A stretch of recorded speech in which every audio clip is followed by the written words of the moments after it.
India market invest mindset আপনাদের স্বাগত। যা চ্যানেল নতুন এসেছেন তাদের কোলো প্লিজ চ্যানেলটাকে সাবস্ক্রাইব করবেন, লাইক করবেন, বেল আইকনটা প্রেস করবেন, তার সাথে অল বাটনটা প্রেস করবেন, নোটিফিকেশন সঙ্গে সঙ্গে আপনাদের কাছে গিয়ে পৌঁছাবে। ইউক্রেন রাশিয়ার যুদ্ধ এখনও চলছে। তো ইউক্রেনের সত্যি কথা বলতে কিন্তু নিজের বলে যুদ্ধ করার মতন পরিস্থিতি ইউক্রেনের নেই, আগেও ছিল না। যেখানে ইউক্রেনকে ব্যাকএন্ডে সাপোর্ট করছিল মেন ইউএস, তার পাশাপাশি ইউরোপের কান্ট্রিগুলো। তো এখন যে মেন সাপোর্ট করছিল অর্থাৎ ইউএস, সেই ইউএস কিন্তু এখন আর সাপোর্ট করছে না। ডোনাল্ড ট্রাম্প এখন যুদ্ধকে যে কোনো প্রকারে থামাতে চাইছে। তার জন্য আমরা দেখেছিলাম যে হেভি রিসেন্ট ইউএসের অফিসিয়ালসদের সাথে রাশিয়ার অফিসিয়ালসদের মিটিং হয়েছিল যুদ্ধকে নিয়ে, যেখানে যেখানে যুদ্ধ হচ্ছে ইউক্রেন এবং রাশিয়ার। তো সেখানে কিন্তু ইউক্রেনের কোনো পার্সনই ছিল না। তার পাশাপাশি ফ্রাইডেতে আমরা দেখেছিলাম যে জেলেস্কির সাথে ট্রাম্পের মিটিং হয়েছিল। তো সেখানে লিটারেলি বলতে পারেন যে তার পাশাপাশি ফ্রাইডেতে আমরা দেখেছিলাম যে ইউক্রেনের জেলেস্কি এবং ইউএসের ট্রাম্পের সাথে কী হয়েছে, মিটিং হয়েছে। এবং সেখানে লিটারেলি বলতে পারেন যে জেলেস্কিকে শাসানো হচ্ছিল। ট্রাম্পের লক্ষ্য কী? ট্রাম্পের লক্ষ্য হচ্ছে ব্যাপক তারা ডলার খরচা করেছে ইউক্রেন রাশিয়া যুদ্ধের জন্য, যেখানে ইউক্রেনকে সাপোর্ট করেছিল।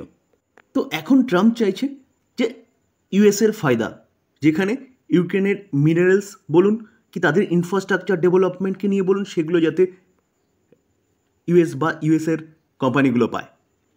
তো সেই জায়গায় দাঁড়িয়ে স্যার এই জন্যই কিন্তু ডোনাল্ড ট্রাম্প এখন চাইছে যে কি, যে ইউক্রেন রাশিয়ার যুদ্ধ সেটা বন্ধ হতে বা বন্ধ করতে। তো সেই অনুযায়ী কিন্তু জেলেস্কিকে ব্যাপক পরিমাণে শাসানো হয়েছিল।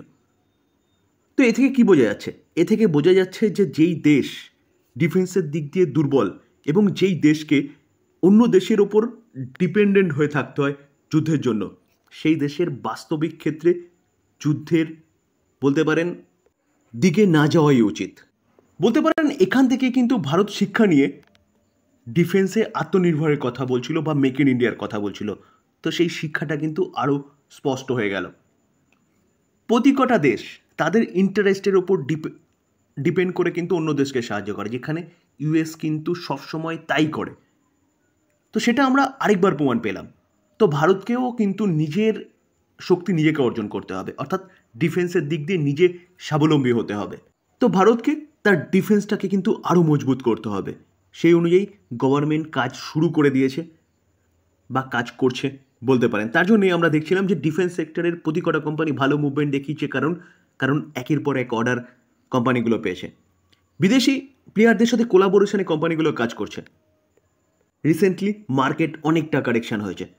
তো কারেকশান হয়েছে তো ডিফেন্স কি তৈরি করা ডিফেন্সের ইকুইপমেন্ট তৈরি করা বন্ধ হয়ে যাবে?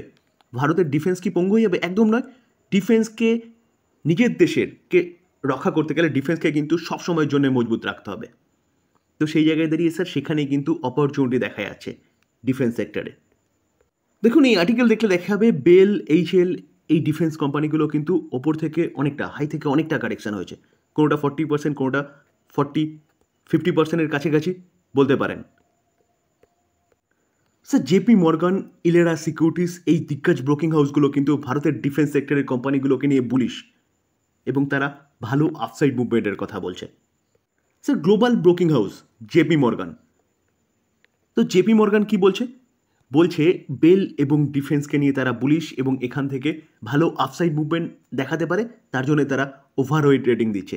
এবং দুটো কোম্পানিকে বলছে তারা কি, বেল বলছে 33% আপসাইড মুভমেন্ট দেখাতে পারে কারেন্ট মার্কেট প্রাইস থেকে, এবং হালকে কি বলছে 49% আপসাইড মুভমেন্ট দেখাতে পারে কারেন্ট মার্কেট প্রাইস থেকে। তো কোম্পানিটা টার্গেট কি দিচ্ছে? বেলের জন্য টার্গেট দিচ্ছে 343 এবং হালের জন্য টার্গেট দিচ্ছে কত? 4958। তার পাশাপাশি ইলেরা সিকিউরিটিস তারাও কিন্তু এই দুটো কোম্পানিকে নিয়ে বুলিশ এবং ভালো আপসাইড মুভমেন্টের কথা বলছে, কারণ গভর্নমেন্ট কিন্তু কি করছে, যে ডিফেন্সকে আরও মজবুত করার কথা বলছে বা চেষ্টা করছে বিদেশের ওপর ডিপেন্ডেন্সি কমিয়ে। তো সেই জায়গায় দাঁড়িয়ে তারা বাই রেটিং দিচ্ছে এবং টার্গেট কি দিচ্ছে দেখুন, এইচএল এর টার্গেট দিচ্ছে 5160 এবং বেলের টার্গেট দিচ্ছে 370। কে দিচ্ছে? ইলেরা সিকিউরিটিস। স্যার শুধু জেপি মর্গান বা ইলেরা সিকিউরিটিস বলছে এরকম ব্যাপার নয়। দেখুন 27টা অ্যানালাইটিক্সের মধ্যে 24 জন কিন্তু কি বলছে, বাই রেটিং দিচ্ছে, কাকে নিয়ে, বেলকে নিয়ে। এবং 16 জন অ্যানালাইটিক্সের মধ্যে 15 জনই এইচএলকে নিয়ে কিন্তু বুলিশ এবং বাই রেটিং দিচ্ছে। তো সেই জায়গায় দাঁড়িয়ে আপনি কি করবেন? চোখ বন্ধ করে বাই করবেন? একদম নয়। আমি সবসময় বলি যে কোনো ব্রোকিং হাউস যা কিছু বলতে পারে, আপনি ইনভেস্টমেন্ট করার আগে কিন্তু ভালো মতন অ্যানালাইসিস করে নেবেন যেই দুটো কোম্পানিতে বা যেই কোম্পানিগুলোতে আপনি ইনভেস্টমেন্ট করছেন বা আপনার পোর্টফোলিওতে ঢোকাচ্ছেন সেই কোম্পানিগুলো মজবুত কিনা, ফান্ডামেন্টাল স্ট্রং কিনা, বিজনেস মডেল ঠিকঠাক আছে কিনা, লং টার্ম সাস্টেনেবল বিজনেস কিনা। যদি আপনার মনে হয় যে এই দুটো কোম্পানি যা বিজনেস করে সেটা লং টার্ম সাস্টেনেবল বিজনেস এবং গভর্নমেন্ট ডিফেন্সকে নিয়ে আরও অনেক দূর এগোবে, তাহলে আপনি চিন্তাভাবনা করতে পারেন এই দুটো কোম্পানিকে নিয়ে। আমি আলোচনা করছি মানে এই নয় যে আমি আপনাদের বাই রেটিং দিচ্ছি বা ব্রোকিং হাউসগুলো বলছে মানে এই নয় যে আপনারা চোখ বন্ধ করে সেই কোম্পানিগুলোকে বাই করে নেবেন। ইন্ডিয়ান ওভারসিজ ব্যাংক, তো এই কোম্পানির জন্য একটা খারাপ নিউজ যেটা পাওয়া গেছে আজকের দিনে। দেখুন 2রা মার্চ 2025 কী নিউজ, যে ইন্ডিয়ান ওভারসিজ ব্যাংক যে ব্যাংকটা রয়েছে সেই ব্যাংকটার কাছে জিএসটির ডিমান্ডের জন্য নোটিশ গেছে কত, 699 কারোর। যদিও বা ব্যাংকটার জন্য 699 কারোর কিছু না, কিন্তু এই নোটিশটাই হচ্ছে বলতে পারেন একটা বড় ব্যাপার। পলিক্যাব ওয়্যার এবং কেবিল সেগমেন্টের নাম্বার 1 কোম্পানি। যেই কোম্পানিটাকে দেখলে দেখা যাবে শুধু এই কোম্পানি না, ওয়্যার এবং কেবিল সেগমেন্টের যতগুলো কোম্পানি ছিল সব কটা কোম্পানি রিসেন্টলি ব্যাপক একটা ডাউনসাইড মুভমেন্ট দেখিয়েছে। দেখানোর পিছনে কারণ আমি আপনাদের সাথে আলোচনা করেছিলাম, যারা জানেন, যারা জানেন না তাদের জন্য ছোট্ট করে বলে রাখি যে আদিত্য বিড়লা গ্রুপ, যার একটা সাবসিডারি আল্ট্রাটেক সিমেন্ট, তো আল্ট্রাটেক সিমেন্ট ওয়্যার এবং কেবিল সেগমেন্টে এন্ট্রি করতে চলেছে। তো সেই খবর যখনই মার্কেটে এসছে না, তখনই কিন্তু ওয়্যার এবং কেবিল সেগমেন্টের প্রতি কটা কোম্পানির মধ্যে ব্যাপক একটা গিরাবট দেখা গেছে। তো পলিক্যাব এই কোম্পানিটা 15%-এর ওপরে পড়েছিল, কেইআই ইন্ডাস্ট্রি 20%-এর ওপরে পড়েছিল। তো কোম্পানিটা হাই থেকে অনেকটা নিচে চলে এসছে, কারণ হেভি রিসেন্ট একটা গিরাবট দেখা গেছে। তার পাশাপাশি এই নিউজটা এই কোম্পানিটাকে আরও নিচে নামিয়েছে। তো মতিলাল ওসওয়াল এই কোম্পানিটাকে নিয়ে এখনও বলিস, তারা এখান থেকে কারেন্ট মার্কেট প্রাইস থেকে 20% আপসাইড মুভমেন্টের কথা বলছে। কারণ তারা বলছে নাম্বার 1 প্লেয়ার ভালো করছিল, ভালো করতেও পারে। তার পাশাপাশি আদিত্য বিড়লা গ্রুপের ম্যানেজমেন্টের বক্তব্য ছিল যে টোটাল 50% অর্গানাইজ সেক্টরের হাতে রয়েছে, আর বাদবাকি 50% হচ্ছে 50 থেকে 55% অর্গানাইজ সেক্টরে রয়েছে, এবার বাদবাকি 50 থেকে 45% আনঅর্গানাইজ সেক্টরের কাছে রয়েছে। তো সেই সেক্টরকে তারা টার্গেট করছে এবং ডিমান্ড অনেক বেশি। এর জন্যই আদিত্য বিড়লা গ্রুপ বা আল্ট্রাটেক সিমেন্ট কিন্তু ওয়্যার এবং কেবিল সেগমেন্টে আসতে চলেছে। তো সেই কথাটাকে তুলে ধরেই তারা বলছে মতিলাল ওসওয়াল কিন্তু এই পলিক্যাব এখান থেকে আরও ভালো করতে পারে। তো তার জন্যই কিন্তু মতিলাল ওসওয়াল বাই রেটিং দিচ্ছে পলিক্যাবকে নিয়ে, এবং টার্গেট দিচ্ছে 6,950। তো কারেন্ট মার্কেট প্রাইস থেকে 20% আপসাইড মুভমেন্টের কথা বলছে।